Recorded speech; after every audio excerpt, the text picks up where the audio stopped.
And he is going to be talking about the landing opportunities with Japan. Okay. Thank you. Okay. So I would like to talk about lunar landing site candidate discussed in Japanese science communities. Okay, contents there are 3 parts: status of lunar landing mission in Japan, and the SLIM project, and the science interest for lunar landing missions in Japanese communities. Okay. Actually, our history for the lunar landing is a cancellation.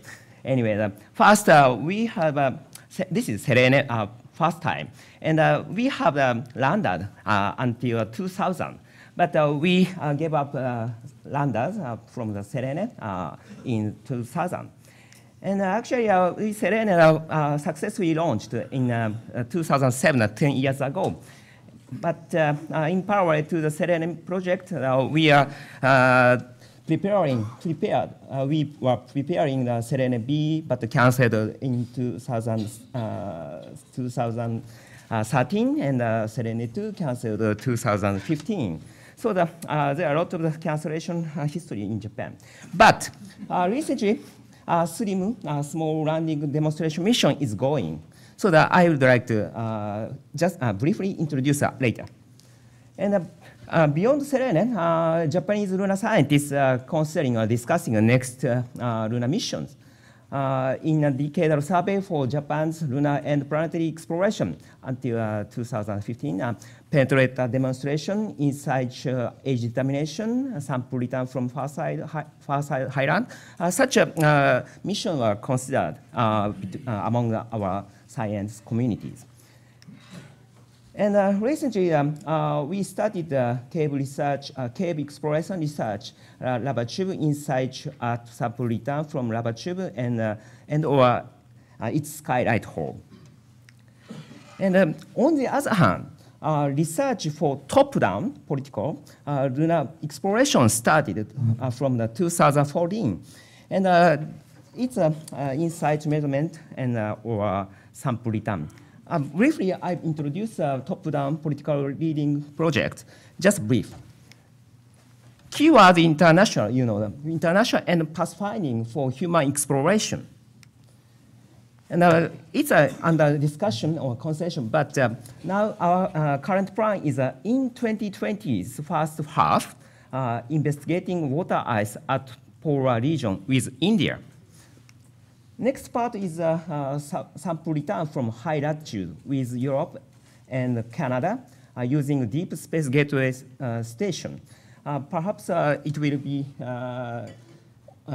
executed in 2020's second half. But both are in preparation, but for the mission design review in this year. But political mission is just political, so today I would like to focus on the science mission. And the SLIM project, before going to the science mission, I would like to introduce the SLIM project. SLIM, the full name is a Smart Lander for Investigating the Moon. And the SLIM engineers of ISAS, our institution, and universities in Japan started its project, its planning in parallel to Serene 2. And that will be launched, in 2015, SLIM project successfully approved to be launched. The plan, SLIM will be launched in 2020. And this will be engineering demonstration, pinpoint 100-meter accuracy, landing guided by automatic obstacle avoidance system. And the total mass is very restricted, 100 kilograms, including a payload of less than several kilograms. But anyway, we aim to the moon. And the landing site and the missions are in discussion. I have no slides today, but we are now going. So, SLIM mission is a very interesting mission. SLIM will reach the surface on the moon by a new concept. What concept? SLIM will intentionally tip over. Tip over means first landing and intentionally tremble. Then, like a bowing. And you know that we sometimes have a difficulty for the safe landing or soft landing. But this one is anyway intentionally tip over. Then no failure for the trembling. So actually for the payload or mission instrument are sometimes difficult to set. But it's a new concept so that we can go to the many various places. For example, the slope area or some rocky area. So that the engineers try to such an idea. Interesting. That's all that is introduction for the thing. So now I would like to explain the lunar landing site candidates discussed in the Japanese science community. Just an example, please remember that one. Anyway, actually, as I mentioned, we have a lot of discussion for the lunar landing mission beyond Selene. And perhaps we can summarize the key terms are age and internal structure or interiors of the moon. First, I would like to age. Actually, Harry, he's in summarize a very, very excellent work for the lunar crater chronology, and we can have some such a model age map. And based on our Selene Kaguya Terran camera data, model age was revised. First, we revised the first side, and next, Morita et al. Revised this one. It was published in EPSL, so please check it. And Morita summarized these all the moon for the crater chronology map. So especially PKT area. So we understood there are some younger basalt age which has nearly 1 giga years old from the crater chronology. But you know, we have only a sample of 3 giga years old, youngest one. So there is gap. We don't have any such a young 1 giga years or 2 giga years old sample. So we need such a young basalt samples.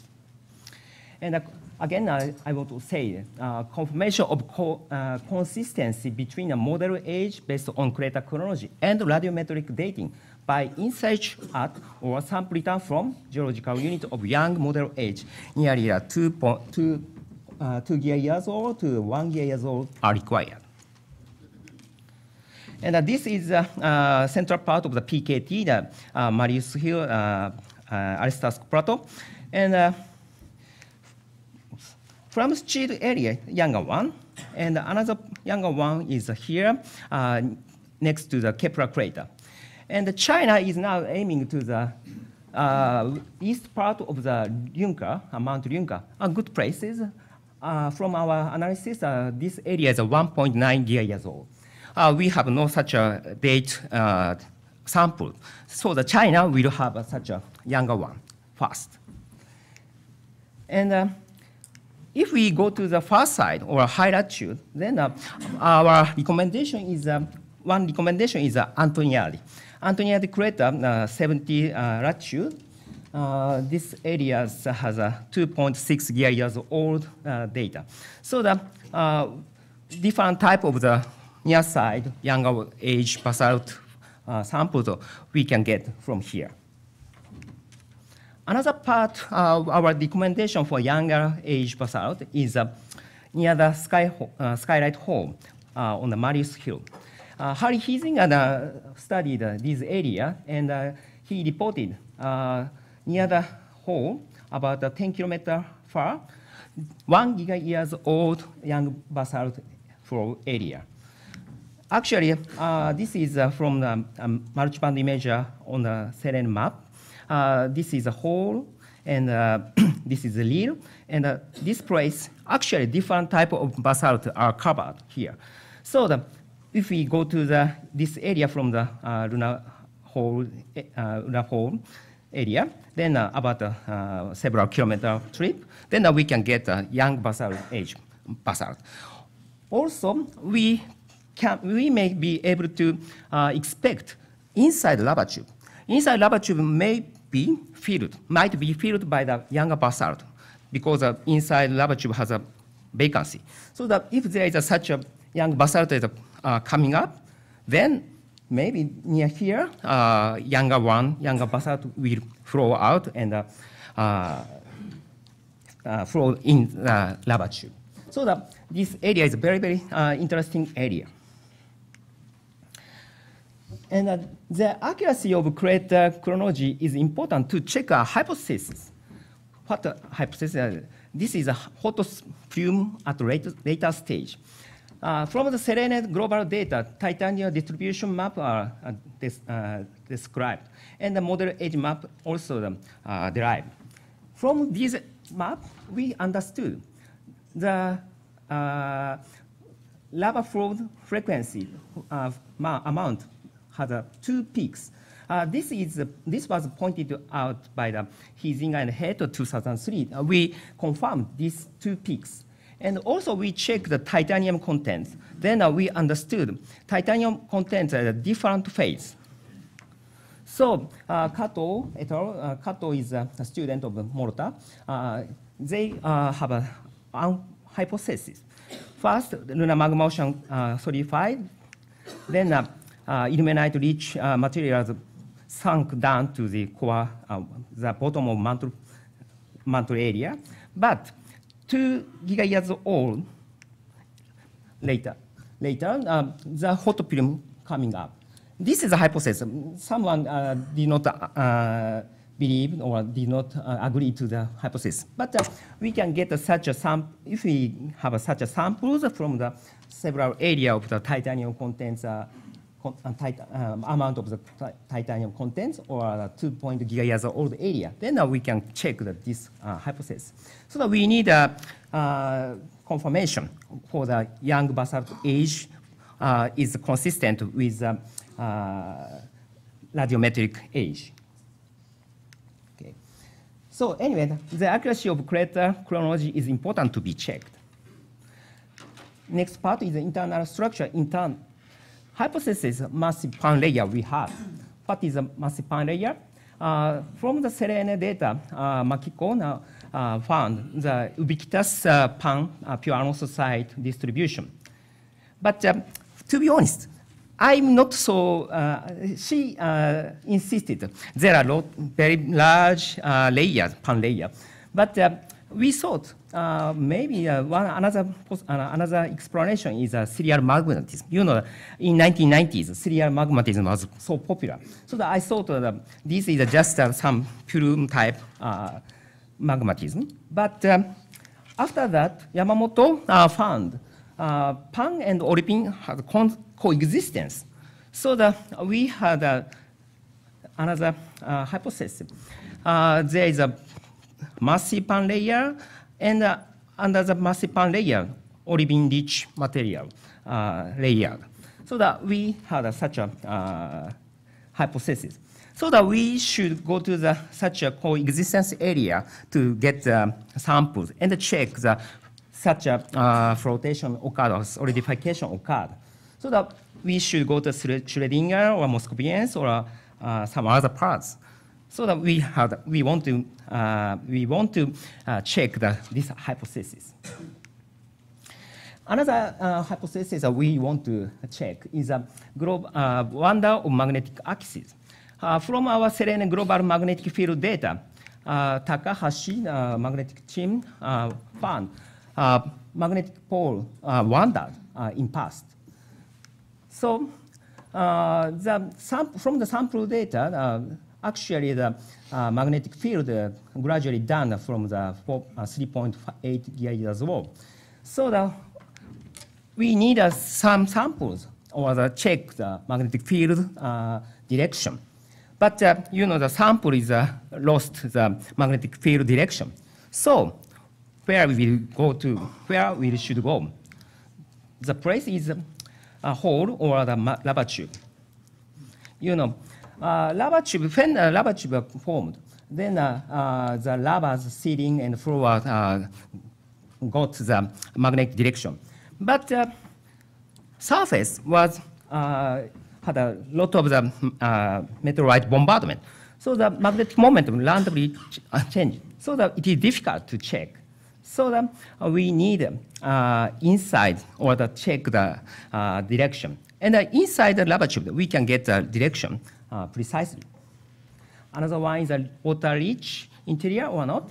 Actually, lava tube's surface are coated by the glassified material. So the inside the floor or ceiling, we had a, maybe we can have a volatile. Okay, summary. Several Japanese lunar landing missions have been canceled. SLIM project is going. And there are some little hypotheses from recent lunar exploration data. Age and internal structure or interior may be the key terms for lunar exploration in the next decade. So the moon is fascinating. And let's return to the moon together. Thank you very much.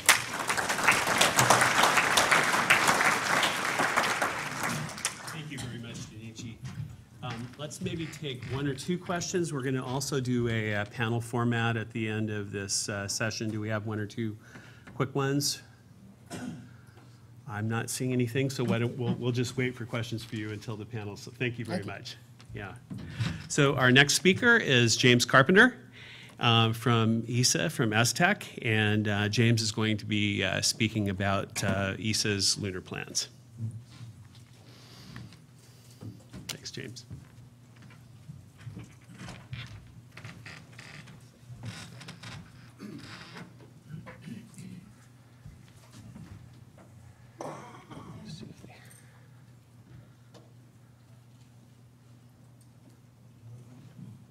Excellent, thank you. Okay, so good afternoon. Thank you to Greg and Clive for the invitation to come and speak to you. I wanted to tell you a little bit about what we're planning in ESA at the moment, how that fits into our broader exploration roadmap and plans, and then try to focus a little bit on what we've done in the way of landing sites and how we're thinking about landing sites in the context of what we're working on now. So the first thing to say is that I'm from the Directorate of Human and Robotic Exploration, and that's the context in which we think about lunar exploration in ESA. It's a part of a broader exploration program which incorporates both robots and humans together in an integrated way. And so what I'd like to start doing in that context is to tell you something, give you some of the key characteristics, to kind of give you an abbreviated version of some of the key characteristics that I think make up lunar exploration within our program. So the first is that we're looking towards sustainability and long-term human presence. So we think about missions and activities that build towards that as a long-term vision. So if you think about lunar exploration, the technologies we will need to be able to access and the kind of capabilities we would have, we're targeting things that would get us to that position at some point in the future. The second part is we're looking at technology and capability building to take us that way and to establish European roles in future exploration missions with partners. We are looking at in-situ resources as a very specific part of that to understand the availability of resources, their utility, and how we might incorporate those into future missions to make exploration a sustainable and long-term thing. Within that, we look at science return. So science return is not the driver, it's not the motivation, but it's part of a broader array of things we bring together to create the rationale for doing lunar exploration. And so we have to work it through this to make sure we get a science return. That science return is as high as possible within the constraints of a program which is driven by other things. We are also driven now to look at societal benefits. So there are so it's social benefits, which are quite hard to quantify, and economic benefits and economic growth. So those are things that we now have to consider in the way that we do activities and the way that we invest in technologies and the way we implement things and the kinds of missions that we do. Everything that we do is done through partnership. So international partnerships are a key part of what we do. And everything that we do, as well as being in partnership, also needs to be coordinated internationally. And so in particular through ISEG-G, we look at coordinating our activities and our plans with other agencies through that forum. That's particularly relevant at the moment, I think, in the area of lunar volatiles prospecting and lunar polar missions, where there is a very specific initiative within ISEG-G to bring the different mission owners, different agencies for the many polar missions that are currently planned, to try and look at how we would bring those things together in an integrated way. And League and Survey have certainly played a major part in facilitating that dialogue between different agencies. Finally, commercial partnerships are an increasingly important part of the way that we're doing things, and so we have specific activities about engaging with commercial partners and creating opportunities for commercial partnerships within this. So those are some of the key things I think describe broadly the context of what we're trying to do and how some of the key characteristics you'd see as you look at them. So I'll talk some about the specific projects that we are working on. So I'll start with Prospect. Prospect is a package for prospecting, understanding resource potential, focusing on the lunar poles. So this contains a drill, which will drill, originally it was 2 meters, but then because of the platform constraints of the Russian mission that we're on, we've had to reduce that to 1.2 meters. So in the polar regions, we would drill to up to 1.2 meters, extract samples of regolith that we hope would be ice-bearing and contain other cold trap volatiles. We would then heat up those volatiles to evolve gases from those. We would then measure those gases to look at their chemical composition, the chemistry of those gases using an ion trap, a miniaturized ion trap mass spectrometer. We also have a very comprehensive isotopic analysis suite using a magnetic sector mass spectrometer and static gas analyzer. And that can do isotopes of carbon, hydrogen, oxygen, nitrogen at the sort of per mil to tens of per mil level, using in situ references. And we also then have experiments on board in this comprehensive chemical laboratory to do oxygen extraction through reduction experiments using hydrogen reduction and carbothermal reduction. So these are not really process demonstrators, I wouldn't say. They're not really at the scale that's relevant for that, but it's more an experimental level to show the feasibility and to understand a bit more about how these reduction processes, which could be useful for ISRU in the future, how they work on real lunar regolith in the lunar environment, and to get some experience and know-how that we can compare with terrestrial experiments. What you see on the image there are some of the breadboards we have in the lab at the moment. So one of those is our 2-meter lunar ice drill, which is being developed at Leonardo in Italy. And on the right-hand side, you see a desktop breadboard of the part, at least, of the chemical laboratory. And these are planned for flight in 2022 on the Russian Lunar 27 mission. But what's important to say is about Prospect is it has been developed and is being developed in a modular way, such that it is a package that could be flown on any platform. So while the first mission we're planning for is the Lunar 27 mission with Russia, we recognize that lunar prospecting is not a single mission. It's a coordinated set of missions to different locations to look at the resource potential in a broader, more comprehensive way. And so Prospect as a package could be flown on multiple missions, or it's modular, so different parts of it. So for example, the miniaturized ion trap mass spectrometry is something which could be used on a rover and other things. And we've had mission studies and discussions related to how this could be flown on other platforms too, as part of this broader prospecting effort. So now, as I promised Greg, I'd say something about the Russian program. So I can't speak for my Russian colleagues, but we've been very much engaged with Roscosmos and IKI in working with them on their lunar exploration program. So their lunar exploration program has a number of missions. Their first mission is Lunar 27. Lunar 25, sorry. So I'd like to start from Lunar 25 to remind us that they did this before in the past, finishing with Lunar 24. And Lunar 27 is primarily a technology demonstration mission. We have a small technology demonstrator on that mission for the precision landing and hazard avoidance system that we will provide to their next lander mission, Lunar 27. That mission is planned for 2019.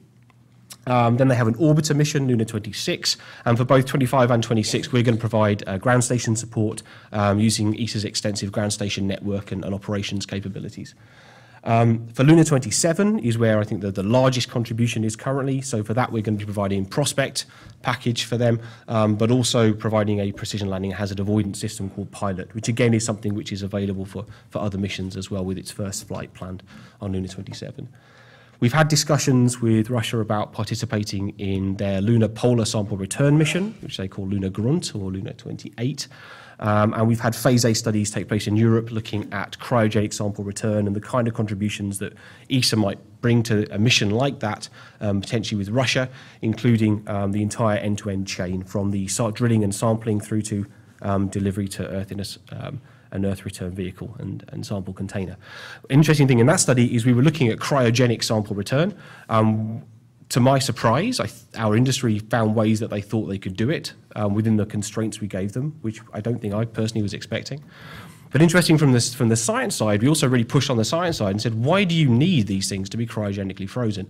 And I would also be interested in dialogue about that, so there's some talk about that earlier on. And I would be interested to know where from the science side the requirements for cryogenic preservation come from, and what really those requirements are and where they come from, because it's a big driver, but actually from our science discussions, it wasn't clear necessarily what specifically the science goals that they related to were. So I think that's a discussion that needs to be had. And then later on, they're looking at a lunar resource prospecting rover, Lunar 29, which would be something that would follow later. So in addition to our partnership with Russia, we are also building some commercial partnerships. So there are two specific examples which we are in the processes of creating partnerships on. The first is with a consortium of Surrey Satellite Technology Limited in the UK, or SSTL, you may know them as, who are really pioneers in the area of small satellites. And then partnering with another UK company called Goonhilly Earth Station, who have taken over a large ground station in the UK in Cornwall to create an integrated communications relay service for the moon. And so that's something which we're working on with them.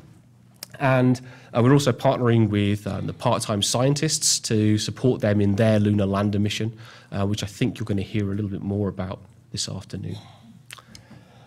And we have an open call for partnership ideas. So through the ESA business-to-business website, there is an open call for companies who have ideas for how they would like to partner with ESA in exploration missions to make proposals to us, and they will be evaluated, and this is the process through which we've entered into these two partnerships. And for low Earth orbit, we've actually have a few which are really being implemented now on the space station, which have come also through that process. So following on from these missions, we are looking at a commercially enabled in-situ resource utilization demonstration mission, which doesn't have a fancy name yet, but we'll come up with one eventually. Now, the idea for this mission is to take this step, which was alluded to this morning, between the prospecting part and the implementation part, where you have to demonstrate the feasibility of using resources at the lunar surface. Now, this is a mission that we would like to be able to do not later than 2025, in order to really enable, in the human missions that come later, the implementation of a pilot plant that would really start to demonstrate the utility of in-situ resources in human missions, but in a way that isn't on the critical path. So this mission, we'll be looking to procure the lander on a commercial basis. So we will not build a lander, we will not design a lander, we will pay for lander as a service. We would also look to procure the communications as a service from a service provider. And we would be targeting, ideally, we'd like to have the extraction of polar water ice as a goal. That really depends a little bit on the capabilities of the commercial suppliers and if they can take us to those places and operate for long enough to do that kind of thing. But also knowing that we don't really know enough about lunar polar volatiles and their distribution today to be able to have a demonstration that is based entirely around that. So we also look at demonstrations of oxygen extraction technology from regolith using hydrogen or carbothermal reduction as two example technologies. With that, we expect to have, there'll be associated science data that you just get from doing that demonstration. But we would also be looking to create additional science opportunities for science payloads on the mission. Now, the mission is currently in formulation. Because we're doing things in a different way, we're doing ISRU technologies, which in Europe at least are not very well established yet. So we're working on that with partners. We're also working with potential commercial suppliers to understand over the next 12 months or so what a mission like this would really look like, what's possible and feasible given the capabilities that the private sector have, and within the budget that we expect to be available for the mission, and in the time frame that's available, but also to understand what a commercial procurement of a mission looks like, because it's not something that we've done before, and there are all sorts of questions about quality assurance and what our stakeholders expect, and it opens up a whole new world of things that haven't really been dealt with before. So we have to understand with our partners over the next 12 months or so what this would look like, and then if we'll be looking for approval for funding for this mission at the ESA Ministerial Council meeting in 2019, end of 2019. To take it forwards for a flight by not later than 2025. And the landing site for this, again, is TBD. It will depend very much on the outcomes of the next year or so as we try and understand what this mission could look like. The next, and the really big thing for us at the moment, is the preparations for the Deep Space Gateway. So I think most people here are probably aware of that. So ESA is planning to contribute to the Deep Space Gateway. There's a number of different elements that are under discussion at the moment and are being studied in ESA and with industrial partners. So an important element of this is that for ESA, one of the main rationales of the Deep Space Gateway has always been that it can enable lunar surface access, and so it should function as kind of a spaceport, providing capability to access the lunar surface. And so we had a workshop in ESTEC in the Netherlands at the end of last year, where we were asking the science community about how you would like to use the Deep Space Gateway. I think we had a great response to this, but also the use of the lunar surface was a key part of that. And in that context, we've been working with international partners, initially through the ISEG-G, but more recently working with JAXA and CSA on defining a mission which we call Heracles, where we're studying what it would mean to go to the lunar surface in the sort of middle of the 2020s, using the Deep Space Gateway as a platform to get to the lunar surface and get samples back from the lunar surface in a way that demonstrates the critical technologies for human missions. So this is really intended as a precursor mission for human lunar exploration and the capabilities that human lunar exploration would have, but would also bring a very strong science return, looking to return around 15 kilograms of samples. Now, for this mission study, we have a reference case which we're using for the engineering, which uses the Schrödinger basin based on the work that David Kring and his team have been done over a number of years. And this is providing a fantastic baseline that we can use. So it's not that we've defined or decided on that landing site yet, but there's a lot of information available to support the engineering, so that we have way more information than we could possibly use from an engineering perspective, and this has been incredibly valuable. And certainly, I mean, you've heard, and I'm sure we'll see the science value that comes from Schrödinger basin, and so this is really an excellent baseline for us. And this leads forwards to what we call the ISEG-G international point of departure. And Ben Bussey earlier on talked a little bit about the missions in this international campaign. Again, this is not the mission that everybody's going to do, but it's a reference case that agencies can use to guide decision-making, strategic decisions, investment decisions in technologies and things like that, and discussions about what different kind of contributions different agencies might make to a human lunar architecture later. We assume that there is a staging post. The Deep Space Gateway acts as a staging post, and we have these these long-duration human missions. I say 42 days I have there, but it's 28 days. And one thing that we include in that now also quite recently is the inclusion of an ISRU pilot plant in these early missions to set the way for future ISRU in the future. So those are, I guess, what we're looking at in ESA in terms of future lunar missions at the moment. So there's some very firm near-term things, some things that we are looking to get approved, both in terms of robotic missions, commercial partnerships, but also in a broader international context, preparing the way for future human exploration of the surface. So in the context of the Lunar Polar Pie, I thought I'd maybe say a few words about work that's been done about landing sites specifically for the lunar poles. This is something that we looked at a lot in the frame of Prospect and the Russian missions, but also we had a mission study looking at a lunar volatile prospecting mission. And so in that context, we looked a bit at landing sites, because for those kinds of missions, landing site drives everything. So in this case, we put together a team And we followed up on the fantastic League SAT report on lunar polar volatiles and regions of interest there. And we asked our ESA topical team to take a look at this study and to reflect on it. And they came to very, very similar conclusions to the League team, which I think is good. It's what we were hoping for. So there's European agreement, but they highlighted a few things. So the first was that they encouraged us to look at the scientific value of a site in addition to the the volatiles prospecting part when deciding on when you're looking at a landing site, make sure that it's actually scientifically interesting too and to use that as a criteria. They also made the point that the site selection depends very strongly on capabilities. So it's very difficult, especially in the polar missions, to talk about a landing site without having some idea of what the capability of the mission would be. So if you have a mission with a rover, then that opens up different kinds of landing sites than if you have a mission without a rover, for example, where you might choose to do something a little bit different.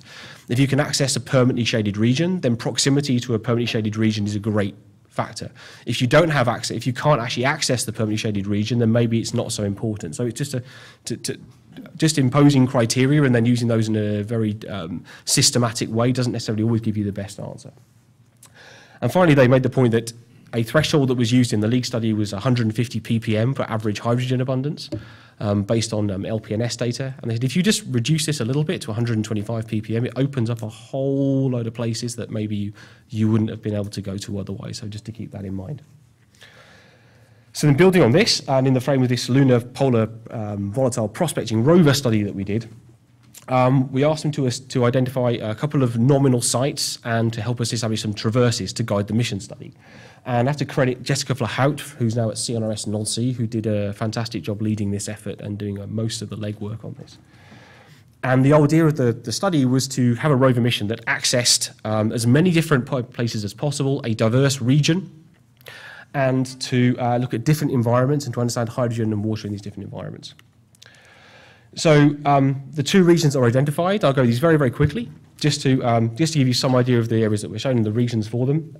These were used for the study. There's one which is on this connecting ridge between Schumacher and Faustini, and one was in this Ivanbaya, I don't know how you're supposed to pronounce it, but these two places were identified. And the region, just on the Faustini region, this was an area which had areas of good illumination. It had a diversity of permanently shaded regions, places that were very cold, places that were illuminated a little bit more.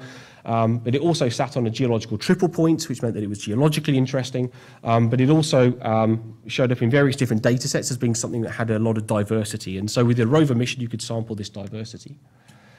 And we set up criteria about the kind of the waypoint. We say you want to go to waypoints that define certain different environmental parameters or show up in different ways in different data sets. And you need to plan a traverse that will take you to waypoints that describe these different environments so you can sample this diversity. And within this, we produced different potential examples of how you could get to these different waypoints, sample these diverse environments, and within that, we were able to start planning traverses, and we gave our contractors the ability to move these waypoints around to fit their traverses in the most convenient way. And so that was an excellent study. We found that we could do it, but these lunar polar volatile missions with rovers are very challenging because you're always chasing the light. And so they're operationally very, very complex, but should be very exciting too. So just to summarize, in ESA, we have missions which are always preparing human missions and sustainability, in which science is both an enabler and a beneficiary. And science and global cooperation are both strategic goals in ESA's roadmap, and so everything we do is in partnership. And with that, I thank you.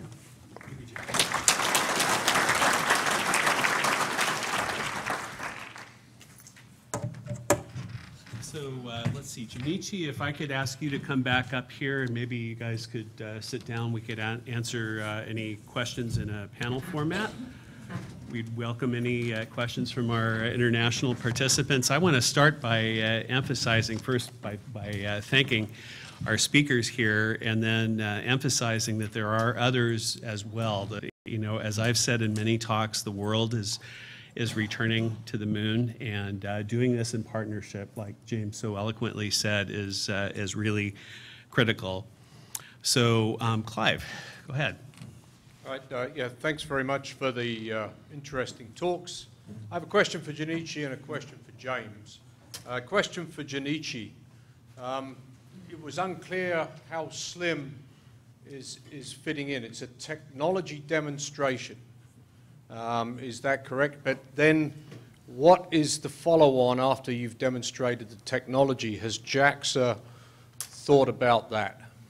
Yeah, the answer is we have no idea just now. And of course, now Do you want some? Of course, we scientists want to go to anywhere, but the payload mass is very, very restricted. So, anyway, we push or we assist the demonstration by engineers, so that we will have many chances, opportunities, and in parallel to the demonstration, we scientists' duty or our work is producing a small and light instrumentation. So that after the success of the demonstration, then we will choose several areas, and not only the moon, but also sometimes Mars or asteroid. We expect that the chance opportunity will be expanded. Okay. Question for James.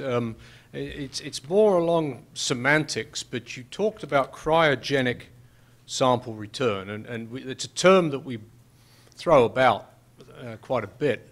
But what do you mean by cryogenic?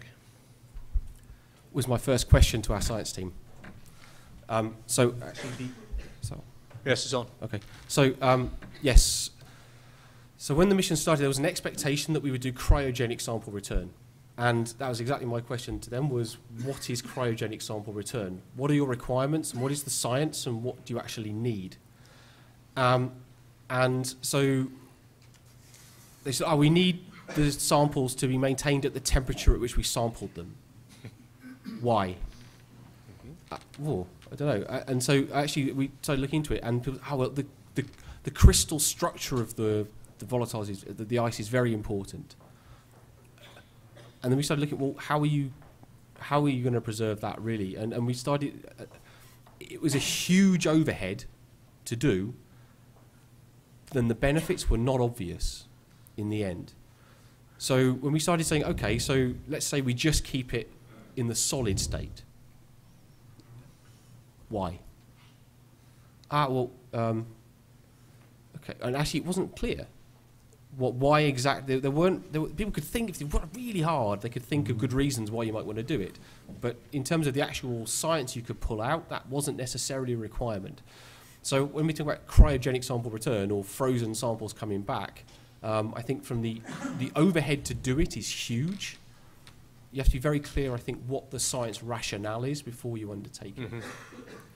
Agreed, because I know JPL had a working group looking at that. Unfortunately, the report has not been published, but the overhead that goes in, the colder you get, is obviously bigger and bigger. The mass goes up, and then the amount of sample you get back is... Yeah. Well, actually, what came out in the end was the most important thing was to make sure it didn't go liquid. And actually, to save it in the vapor phase or in the solid phase were both okay for most science. As long as you can maintain some stratigraphy in the way that you do your samples and store your samples.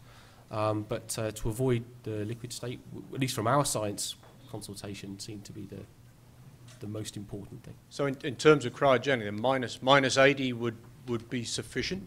That was, I think, from recollection, that's where we ended up. And I think that they were able to do that in our study. Okay, thank you. Thank you. Jack? Yeah, I just would add to that I think from a field geology point of view, what you want to be sure you preserved is the stratigraphy of the sample in case there are age-related variations in that in the deposition of any volatile material that's in the sample. And so what it takes in terms of temperature to do that, I'm not going to try to guess, but you certainly want to preserve that stratigraphy. I think that's probably almost as important as getting the sample itself. So actually, in our study, the way we solved that was we took discrete samples from different depths, and then we stored them in separate canisters.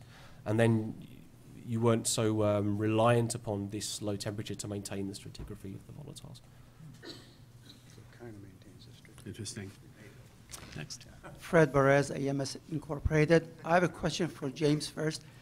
Your slide indicated that you plan to be up there in about 2029.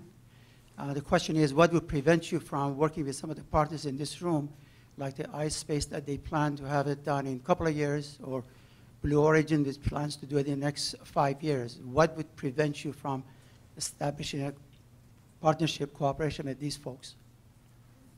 So the 2029 is the not earlier than date for the international point of departure for human lunar surface missions. So this, from my understanding, is within ISEG-G, is the earliest date at which the partners think this is feasible to do. In the context in which it was discussed and given the budgets of the various agencies and the various different strategies of the different agencies. So that was for the human lunar surface missions. I can imagine disruptive things that might happen to accelerate that, but that's the context for that.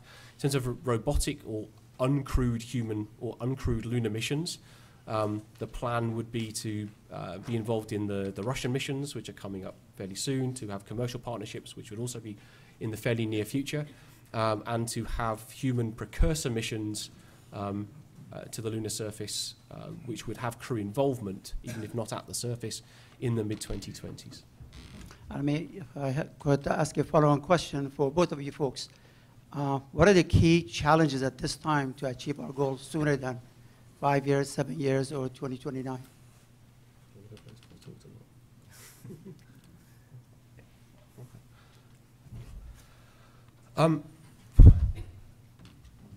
So in ESA, the timescales are driven by budget and decision making.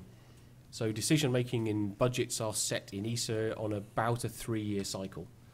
And so we work between those decision points to prepare for the next decision point. So, assuming our budget is within a certain range and that decisions have to be made on a certain cadence, that defines really what's possible and what's not possible. In your opinion? Junichi? Yeah, difficult to answer. Actually, What are the main challenges that stop you from being able to go faster? yeah, actually,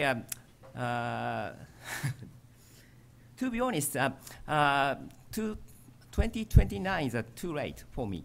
Actually, my retire age like that. Just a joke.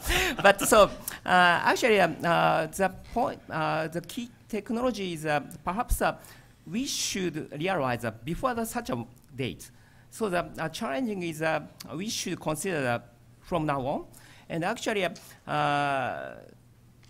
fast decision and fast launch and fast data analyze is a main challenge we should do. And actually for my experience, 10 years, some people think not so long, but for younger one, for the current world, 10 years is too long from the start to the end. So the fast, quick returning from the such an exploration is we should challenge such a fast cycle, I think. So it seems like technical knowledge is there. It's just a matter of funding as well as regulations. Thank you. Thank you. One more question, Rick? Okay, this is for you, James, I guess, primarily. On Resource Prospector, one of the key tools, the key map layers that we use for mission planning and traverse planning is actually subsurface temperature, or more specifically, where the depth at which ice would be stable. And I didn't really see you refer to that, maybe just because you couldn't in all the stuff that you had to present. Is that not a part of your mission planning that you could really capitalize on to find out specifically where near Shoemaker, for instance, you'd be able to carry out the mission? Yeah, that was an important data set that we used for the regions of interest and for the traverse planning, and where we used waypoints. So in fact, specifically we used Dave Page's 2010 data set as one of the data sets that we would use, as well as using the maximum minimum temperature variation, mean temperature, the LPNS neutron counts, and Yeah. other things too. So. Let me just give you a word of caution. That 2010 result is way different from Matt Siegler's more recent result. Right. The depth goes deeper. So what you thought might have been close to the surface isn't anymore Okay, that's good. in some locations. Interesting. Okay, so with that, let's thank our international speakers. Thank you very much.